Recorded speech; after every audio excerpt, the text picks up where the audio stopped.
Bearded dragons are the most popular pet lizard in the world, and for great reason. They're amazing, but how do you take care of one? Today, I'm going to tell you everything you need to know to take care of your bearded dragon in 2023. My name's Adam, this is Diamond, you're watching Wickens Wicked Reptiles, stick around.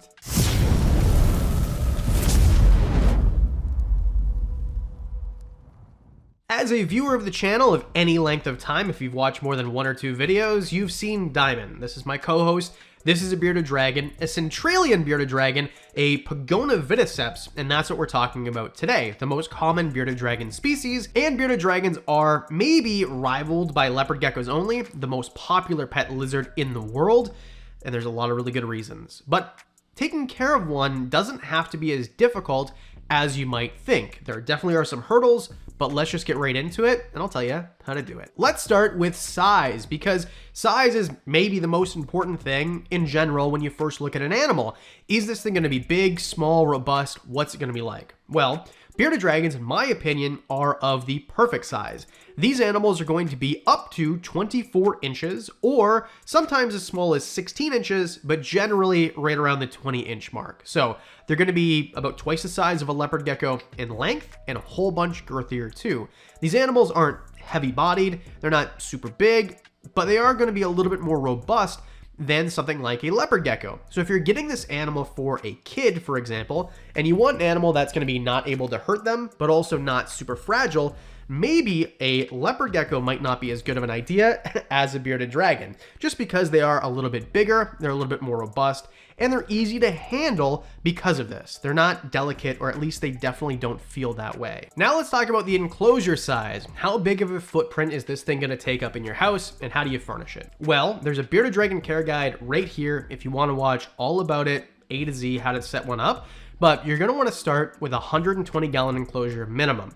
Now I know if you go to PetSmart, they're going to tell you 75 gallons. These people are out to lunch and they haven't updated their care guides since 1999. Like, that is just not correct. You can't keep a bearded dragon at a full size in an aquarium or something like that of that size. If you get a 120 gallon aquarium, it doesn't really matter, right? These things are going to be 4 foot by 2 foot by 2 foot tall. And this again is a minimum. This is a semi-arboreal lizard. This is something that most people don't really think of when they think of bearded dragons. But in the wild, which is what we're trying to replicate to the best of our ability, of course, without the predation and drought and famine and things like that, well, they're going to be found on fence posts and things like that. A little bit off the ground, but not too much. And when we get into basking, we'll go more into that. So you want to give him a little bit of height. Mine is in a 4 by 2 by 2 right now, but I think I'm going to switch him up and give him 4 feet of height and see if he uses it, see if he likes it, and then we'll go from there. Either way, you have your 4 by 2 by 2, okay? It can be made of PVC, it can be made of glass, wood, melamine, whatever. You're gonna want good ventilation, and we'll get into the humidity later, but that is what we're foreshadowing here. And in terms of substrate, starting from the ground up, you can use something like tile or slate, or if you want, for an adult bearded dragon, you can use a loose substrate, something like an organic topsoil mixed with sand, play sand only, always play sand, not builder's grade sand, mixed with a cocoa core, whatever. Just make sure it's dry, because this stuff, although it's not going to hold humidity, when they poop on it, it'll clump together like cat litter, and you can just pick it up and throw it away super easy. Stay away from things like reptile carpet, because reptile carpet is a breeding ground for bacteria. Not only that, but it can get their nails caught in it, and if their nails get caught in it, it can rip them out and they can bleed. Bad news bears. I had that happen with a leopard gecko. Never again, never ever again. For babies, I suggest maybe don't go with a loose substrate, because babies are much more susceptible to impaction. Now, I just got off a trip, right? A trip with a veterinarian. We talked about bearded dragons, and he said that he's never ever seen a bearded dragon, an adult, healthy bearded dragon, come in with an impaction issue. So that to me says that we're okay as long as you're using the right type of substrate. But again, if you ever have issues, go to a veterinarian immediately. I just don't think it's going to be for impaction. Also, you're going to need something like a hide on both sides of the enclosure, because you're going to have a warm side and cool side. So you're going to have hides on both sides so they can thermoregulate. You're going to have a basking perch, so that's kind of gets close enough to the light bulb that you're going to use or heat source that you're going to use. And you're going to want something like a water bowl if you really want.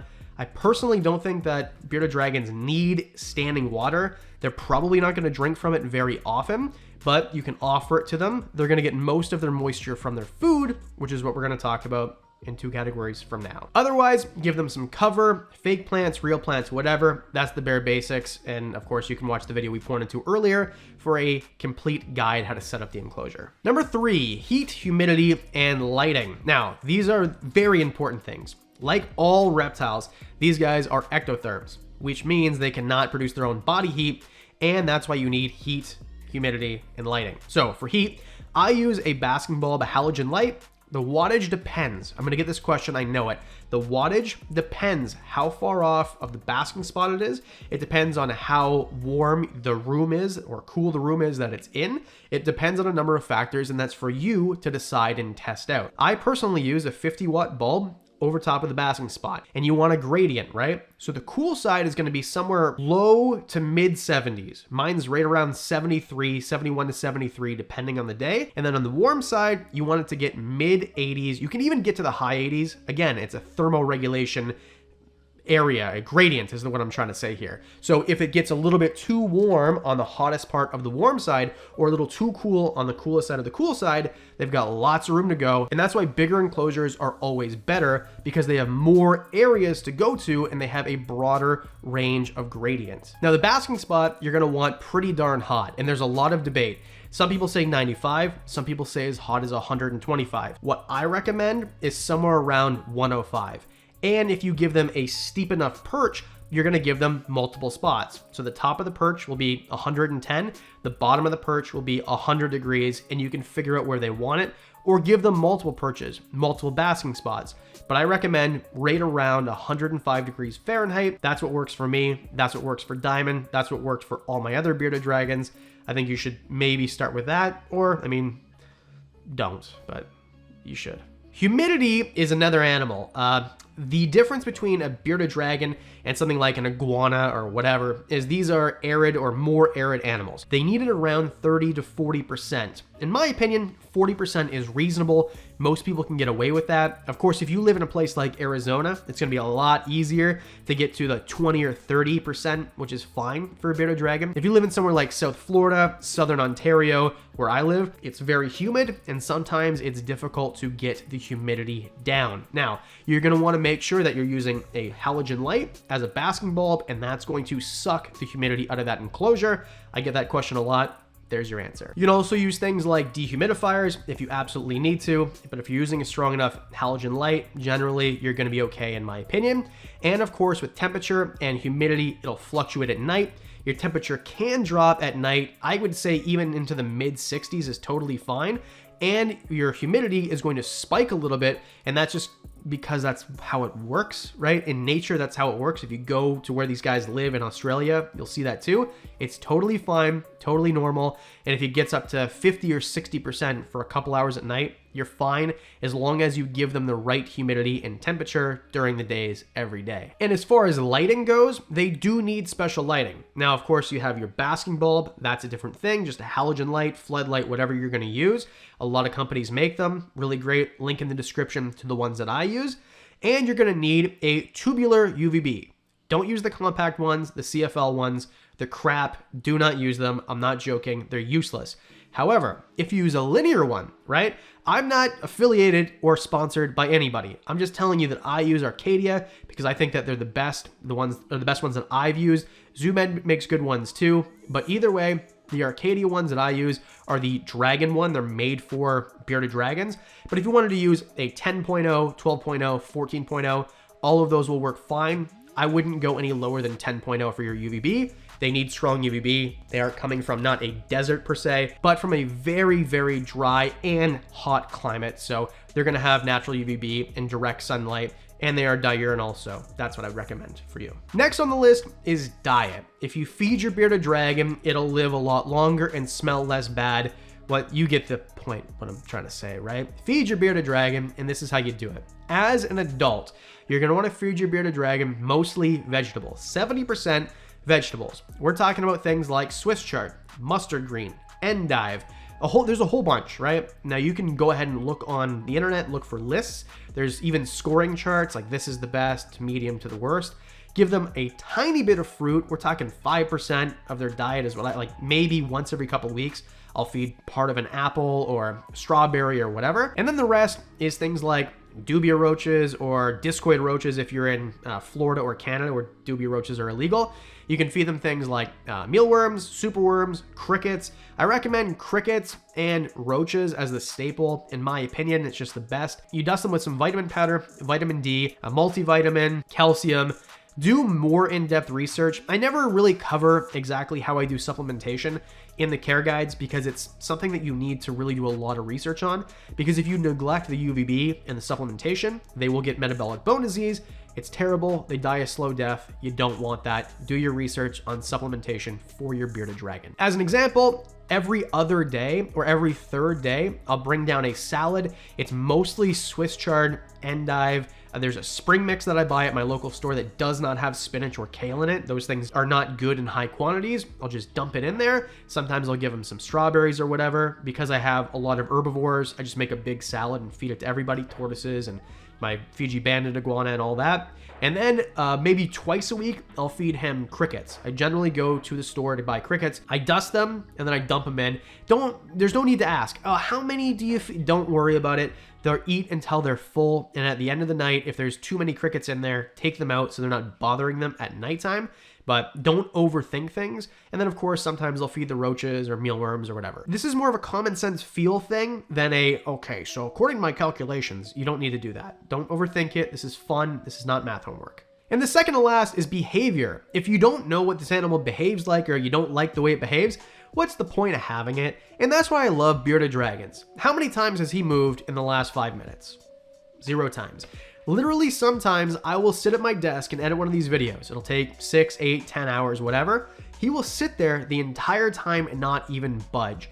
Other times, if he's really fired up because he's been sitting under his basking spot for most of the day, then he'll be moving around more. So you can get an animal that's going to move around a whole bunch, or that's not going to move around at all, basically. It just depends. Once they cool down, temperature-wise, they'll get a little bit slower, so you don't want to have them out for too long if it's too cold. But if in your room, for example, you want to handle your animal and have them sit there and watch a movie for 3 or 4 hours, and your room is 75 degrees, you're fine. You're totally fine. However, if your room is 65 degrees, I wouldn't recommend having your bearded dragon out for an entire day. I mean, maybe for 3 or 4 hours, who cares? Because at nighttime it might be that cold, but they do need heat to warm up and digest their food. So again, just use a little bit of common sense, but in terms of behavior, they don't drop their tails. They're very unlikely to bite you. If they do have like a black beard and they're head bobbing with their mouth open, that might mean they're upset. I've never really seen a captive bearded dragon do this. If they're waving their arms, that generally is a female sign to a male that they're submitting and they're ready to be bred. If a male is doing it, generally they're submitting or they might be scared. And of course, never ever cohab bearded dragons. Like, females in really big enclosures can work, but I would recommend not doing it at all, and never ever keep 2 males together because they will kill each other. You will wake up in the morning with one of them smeared across the glass. You'll be getting them off with a hose. Some assembly required. Don't recommend it. And don't keep males and females together full time either, because the male will bully her and breed her to death. So don't do that. Not a good idea. But overall, for handling, one of the best, one of my favorites. I absolutely love this animal. Bearded dragons are, if I had to keep one animal, it'd probably be bearded dragon, because you can get active animal and non-active animal in the same animal all the time. They always eat. I mean, they're really hardy, just amazing animals altogether. And lastly, price, availability, morphs. So the price is going to be cheap. The morphs are going to be plentiful, but not like a bearded dragon or anything like that. And availability everywhere. Any reptile expo, any pet store, any reptile shop is going to have them. Now, of course, I would recommend adopting one if you can. Go on Craigslist or Kijiji. They need good homes. Don't ever go to a PetSmart or Petco, because these animals come from mills, right? So I know some people say, oh, well, my PetSmart is fine. Well, maybe the store is fine and the lady in the blue shirt there is super nice and knows her stuff, But at the end of the day, that PetSmart or Petco got that bearded dragon from what is basically a puppy mill for reptiles. Do not support these businesses, please. Instead, go to a local breeder, right? Go to your reptile shop, which gets them from local breeders likely. That is who I would recommend to get them from. They're knowledgeable, they can help you out. And if there's ever any issues, that animal will be able to have the questions answered about its condition from the person that you bought the animal from in the first place. Now the morphs. You can get normals like this, right? This is just a normal bearded dragon, no morph. There's things like silkies, which are silkbacks, which is a mutation with the scale, right? So they're, anyway, I'm not going to get into it because I think that leatherbacks are terrible. And anyway, so there's mutations with scales, there's mutation with color. So you can get zeros, which are all white. You can get sunbursts, like there's a whole citrus. There's so freaking many of them, and they're all beautiful. I have a normal one. This is how they look in the wild. I'm happy. I love this animal. But this animal is going to be 40 bucks at an expo, or maybe less, right? It depends. If you go up and you get a zero, it'll be a couple $100. There's a whole bunch of morphs that are going to be really expensive. It just depends, right? What you want. But either way, it's up to you. Get what you want, get what you like. But please stay away from silkies or silkbacks because they have no scales. They need a lot of extra care, and it's just an animal that needs high UVB but doesn't have scales. Just stay away from silkies. They look cool, but gross. Anyway, that's it. Let me know what you think in the comment section below. Would you get a bearded dragon? Do you have one? What would you recommend to the other people commenting below and the other viewers?